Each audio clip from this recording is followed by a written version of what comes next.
Assalamualaikum warahmatullahi wabarakatuh. Kami dari kelompok 8 untuk mata kuliah akuntansi internasional. Di sini kami akan mempresentasikan mengenai perbandingan akuntansi di negara Australia maupun Taiwan. Sebelumnya izin kami untuk memperkenalkan diri. Kelompok ini terdiri dari saya sendiri, Raka Putra Arlin. Di sini saya akan menjelaskan mengenai standar akuntansi di negara Australia dan juga Taiwan. Untuk di negara Australia sendiri, ada organisasi yang bernama Australian Accounting Standard Board atau biasa disingkat dengan AASB yang fungsinya untuk mengembangkan dan memelihara standar pelaporan keuangan yang berlaku untuk entitas di sektor swasta dan publik dari ekonomi Australia. Sedangkan untuk di Taiwan ada yang namanya Financial Accounting Standard Committee atau biasa disingkat dengan FASC yang didirikan pada tahun 1984 mengikuti proses pemeriksaan yang sama dengan FASC Amerika Serikat. Untuk di Australia itu tadi ada yang namanya AASB. AASB ini merupakan badan independen yang menetapkan standar akuntansi dan bertempat di Melbourne, Australia. Anggota dari AASB sendiri itu terdiri dari 14 orang, termasuk dari kepala AASB. AASB ini merupakan badan di pemerintahan Australia yang pendiriannya didasarkan pada The Australian Securities and Investment Commission atau biasa disingkat dengan ASAC Act 2001. Selanjutnya saya akan menjelaskan mengenai fungsi dari AASB. Yang pertama itu mengembangkan kerangka konseptual, yang kedua itu menentukan standar akuntansi, yang ketiga itu menyusun standar akuntansi, yang keempat berpartisipasi dan berkontribusi, yang kelima mendorong dan mempromosikan objek dari utama itu sendiri. Yang selanjutnya saya akan menjelaskan mengenai AASB mengadopsi standar di tahun 2005 yaitu standar akuntansi Australia yang mengadopsi standar IASB. Selanjutnya ada standar AASB yang mendukung standar akuntansi Australia yang mengadopsi IASB. Dan yang ketiga ada standar AASB lain yang berlaku untuk entitas jenis tertentu. Selanjutnya di negara Taiwan. Di negara Taiwan itu FASB menyusun draft sementara yang dimana meminta opini atau nasihat dari pihak-pihak terkait untuk menyelenggarakan dengan pendapat umum jika diperlukan dan kadang-kadang menyusun revisi draft sementara. Perusahaan-perusahaan yang tercatat sahamnya pada Bursa Efek Taiwan menghadapi ketentuan pengungkapan tambahan yang dikeluarkan oleh Komisi Sekuritas dan Future atau Securities and Future Commission (SFC). Merupakan sebuah lembaga yang berada di bawah Kementerian Keuangan. Sekian dari penjelasan materi yang bisa saya sampaikan. Selanjutnya pelaporan keuangan akan disampaikan oleh Saudara Ferry Ferdiansyah. Baik, terima kasih dari Raka. Di sini saya akan melanjutkan penyampaian materi tentang pelaporan keuangan. Sebelumnya perkenalkan, nama saya Ferry Ferdiansyah. Pelaporan keuangan yang ada di negara Australia. Nah, di sini di negara Australia yang pertama adalah di Australia pelaporan keuangan telah menganut basis akrual. Dan yang selanjutnya yang dimana pada pelaporan keuangan di Australia itu periode pelaporannya itu dimulai dari 1 Juli tahun 2000 sekian sampai dengan 31 Juni tahun 2000 sekian. Jadi periodenya itu dari tengah semester kalau di Indonesia itu dari Juli sampai dengan Juni tahun depannya. Nah, selanjutnya standar keuangan di negara Australia itu setiap tahunnya dapat berubah. Adapun yang sekarang saat berlaku itu disesuaikan dengan standar AASB yang tadi sudah dijelaskan. Nah, selanjutnya penerapan akrualnya mengakui aset, kewajiban, pendapatan, biaya, dan arus kas dari semua entitas di bawah kontrol pemerintah. Nah, selanjutnya komponen laporan keuangan yang ada di pelaporan keuangan di Australia yaitu Statement of Comprehensive Income, neraca, laporan arus kas, kebijakan akuntansi dan catatan atas laporan keuangan, laporan perubahan ekuitas secara terpisah juga tidak diperlukan. Nah, selanjutnya laporan mengenai anggaran seluruh entitas pemerintahan dan GGS disajikan ke parlemen dan seluruh laporan keuangan pemerintah harus mengungkapkan laporan anggaran dan penjelasan varians atau realisasi antara jumlah aktual yang disajikan di muka laporan keuangan dan jumlah anggaran yang sesuai. Nah, selanjutnya itu unsur-unsur laporan perubahan saldo anggaran lebih. Nah, di sini penggunaan SAL sebagai penerimaan pembiayaan tahun berjalan, sisa lebih atau kurang pembiayaan anggaran, dan juga ada koreksi kesalahan pembukuan tahun sebelumnya dan lain-lain. Nah, adapun isi dari Statement of Comprehensive Income yaitu revenue from transaction, expense from transaction, other income and other economic flows atau include in operating result, other economic flows, other non-owner change in equity. Selanjutnya, unsur-unsur laporan perubahan ekuitas yaitu surplus atau defisit, dampak kumulatif perubahan kebijakan atau kesalahan mendasar, koreksi nilai persediaan, selisih revaluasi aset tetap, dan lain-lain. Selanjutnya, statement of financial position itu berisi dari financial asset, non-financial asset, liability, dan equity. Nah, selanjutnya statement of cash flow. Nah, cash flow from operating activities itu berisi cash received, tax received, sales of goods and service, interest excluding swap interest, dividends from associate, other receipts, dan ada juga cash paid. Nah, di cash paid ada payment to end on behalf of employee, purchases of goods and service, interest excluding swap interest, subsidies and grants. Terus ada juga social benefit, other payments, dan selanjutnya ada cash flow from investing activities yaitu non-financial asset dan financial asset. Selanjutnya ada cash flows from financial activities yaitu cash received, borrowing, deposit received, swap interest, other financing, dan cash paid yaitu borrowing dan deposit paid. Nah, adapun selanjutnya saya akan membahas negara Taiwan.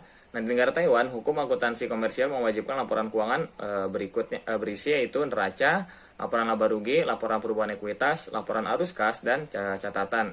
Nah, catatan harus mengungkapkan informasi berikut ini yaitu ringkasan kebijakan akuntansi yang signifikan, alasan-alasan perubahan atas kebijakan akuntansi dan pengaruhnya terhadap laporan keuangan, hak kreditor terhadap aktiva tertentu, komitmen dan kewajiban kontingensi yang berjumlah material, pembatasan dan pembagian laba, peristiwa penting yang berkaitan dengan ekuitas pemilik, peristiwa setelah tanggal neraca yang penting, pos-pos lain yang memerlukan penjelasan untuk menghindari kesan kesalahpahaman atau yang memerlukan klarifikasi untuk membantu dalam menyajikan laporan keuangan secara wajar. Nah, selain hal di atas, laporan keuangan harus komparatif dan periode fiskal haruslah tahun kalender atau laporan keuangan yang diaudit oleh CPA diwajibkan untuk perusahaan milik publik atau bukan publik yang lebih besar. Nah, perusahaan yang dijalankan oleh pemerintah diaudit oleh pemerintah dan perusahaan yang sahamnya tercatat pada bursa efek yang harus memberikan laporan keuangan tengah tahun. Nah, laporan keuangan kuartalan yang direview oleh CPA dan laporan penjualan tahunan. Mungkin itu saja. Selanjutnya akan dilanjutkan pembahasan terkait pasar modal. Saya akan menjelaskan pasar modal antara Australian dan Taiwan. Australian yaitu bursa efek Australia atau Australian Security Exchange adalah bursa efek utama di Australia. Sedangkan Taiwan yaitu Taiwan Stock Exchange Corporation adalah sebuah institusi finansial yang terletak di Taipei. Taiwan Stock Exchange Corporation didirikan pada tahun 1961. Saya akan menjelaskan Australia. Australia Stock Exchange merupakan hasil penggabungan usaha atau merger antara Australian Stock Exchange dan Sydney Futures Exchange, dan nama perusahaan hasil penggabungan usaha tersebut adalah Australian Security Exchange sejak 5 Desember 2006. Saya akan menjelaskan Taiwan.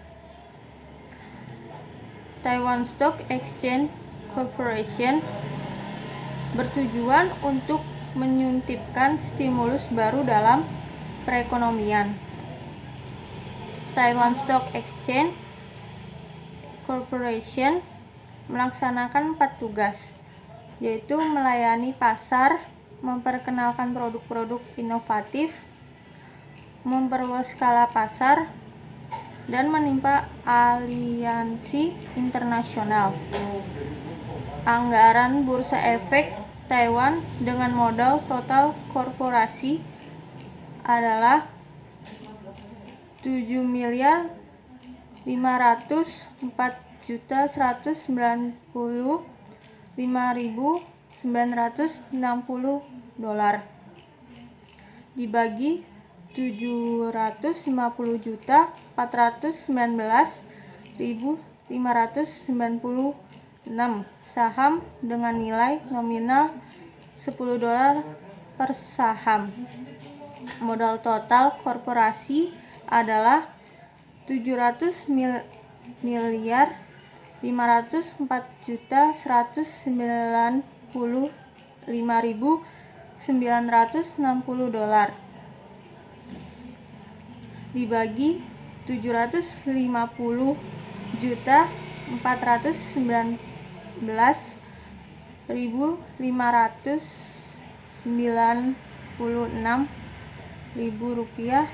ribu saham dengan nilai nominal $10 per saham. Di sini saya akan menjelaskan tentang sistem audit di Australia. Badan Akuntansi Keuangan Negara yang disingkat menjadi BAKN di Australia menggunakan nama Joint Committee of Public Accounts and Audit yang didirikan pada tahun 1913 merupakan lembaga Commonwealth untuk menjelaskan keabsahan, efisiensi, dan efektivitas penggunaan uang publik.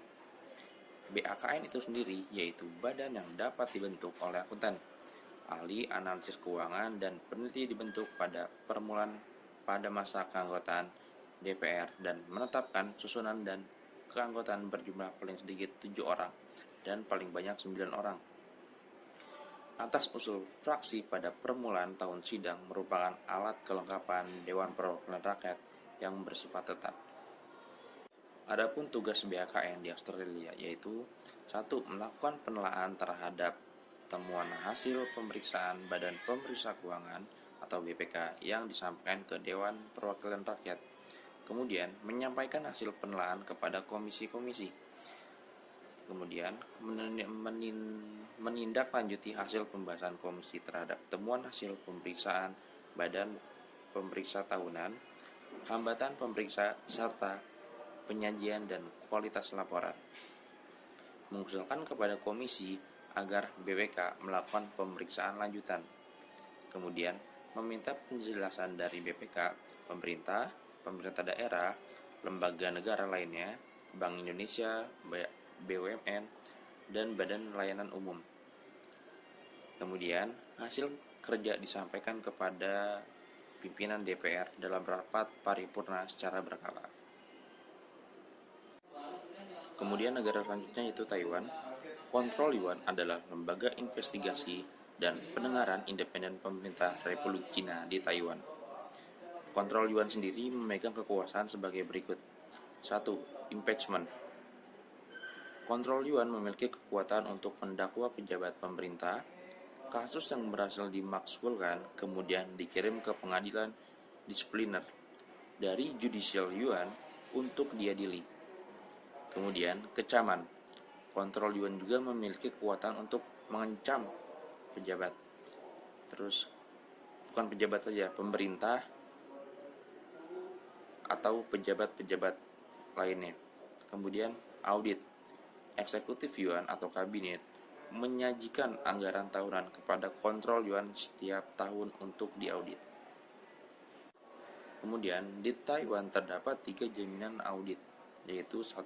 Audit statutory, laporan keuangan, yaitu perusahaan swasta diharuskan memiliki laporan keuangan tahunan. Mereka diaudit dan disertifikasi oleh akuntan yang punya sertifikat CPA. Kemudian, pemeriksa pengajuan pajak penghasilan. Suatu audit atas pengajuan pajak pendapatan disiapkan untuk administrasi pajak nasional di Kementerian Keuangan. Kemudian yang ketiga, audit kontribusi modal, yaitu jaminan modal diperlukan saat mendirikan perusahaan baru atau untuk menambah atau mengurangi modal atau modal kerja. Assalamualaikum warahmatullahi wabarakatuh. Nama saya Dwi Arianti. Kali ini saya akan melanjutkan materi yang telah dijelaskan oleh teman saya. Saya akan masuk ke materi faktor yang mempengaruhi perkembangan akuntansi internasional, terutama pada 2 negara, yaitu Australia dan negara Taiwan. Nah, pertama-tama saya akan menjelaskan dari negara Australia dulu ya. Nah, apa aja sih faktornya? Nah, yang pertama ini,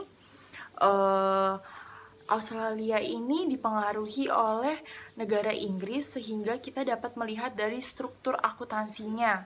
Nah, yang kedua ini, dapat kita amati bahwa negara Australia lebih berfokus kepada informasi yang diperlukan oleh investor daripada keperluan pajak negara Australia tersebut. Nah, yang ketiga ini, Sydney memiliki perekonomian yang cukup tinggi di Australia.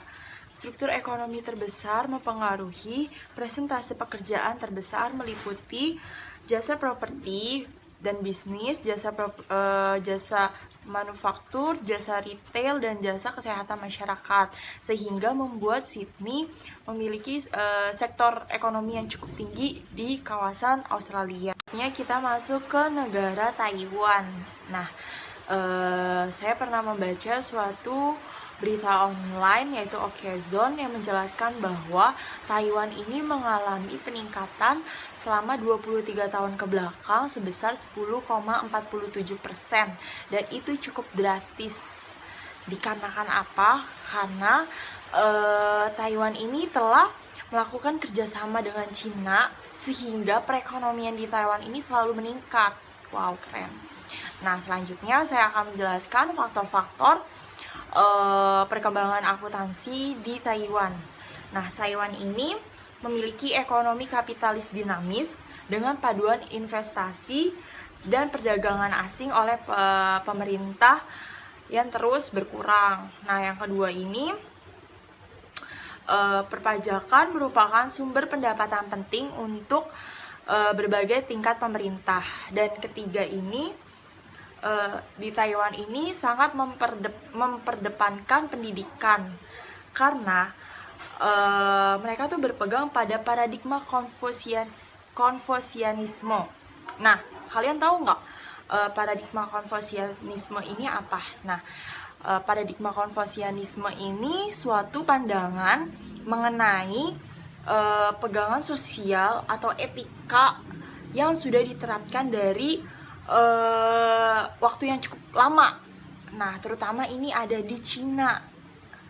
Nah, untuk pendidikan di mana di Taiwan ini orang tuanya tuh mempercayai bahwa dengan pendidikan yang tinggi mampu meningkatkan perekonomian di negara Taiwan.